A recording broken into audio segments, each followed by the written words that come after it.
नहमदुहु व नुसल्ली अला रसूलिहिल करीम अम्मा बाद फ़ाऊज़ु बिल्लाहि मिनश शैतानिर रजीम बिस्मिल्लाहिर रहमानिर रहीम। अस्सलामु अलैकुम डियर व्यूअर्स।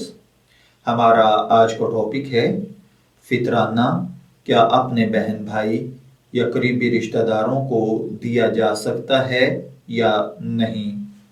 तो देखिए मेरे भाइयों और बहनों, अगर आपके भाई बहन और दीगर यानी करीबी रिश्तेदार, अब इन करीबी रिश्तेदारों में आपकी औलाद, आपकी बीवी, आपके वालिदैन, आपके दादा दादी, आपके नाना नानी ये शामिल नहीं हैं, यानी इनको आप फितराना और ज़कात नहीं दे सकते।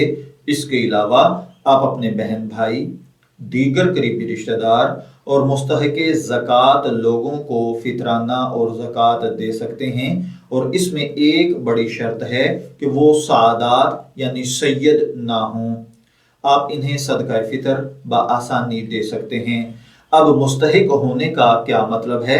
तो इसका मतलब यह है कि उनके पास 7.5 तोले सोना या 52.5 तोले चांदी या ज़रूरत व इस्तेमाल से ज़ायद इस मालियत का किसी किस्म का माल या सामान मौजूद ना हो।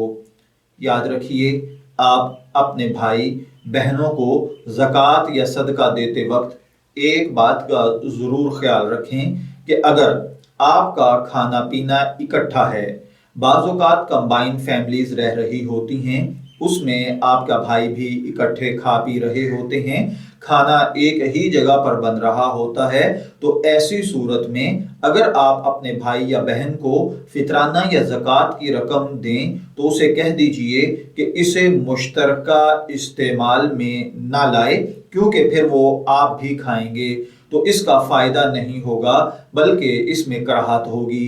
लिहाजा ऐसी सूरत में उसे बता दिया जाए कि फितराना या ज़कात की वो रकम खुद अपने लिए इस्तेमाल करें, मुश्तरका खर्च में शामिल ना करें। मैं दुआगो हूँ कि अल्लाह ताला हमें इन बातों को समझकर इनके मुताबिक अमल करने की तौफीक अता फरमाए। इजाज़त दीजिए, फिर हाजिर होंगे किसी नए टॉपिक के साथ। तब तक के लिए अल्लाह हाफिज़।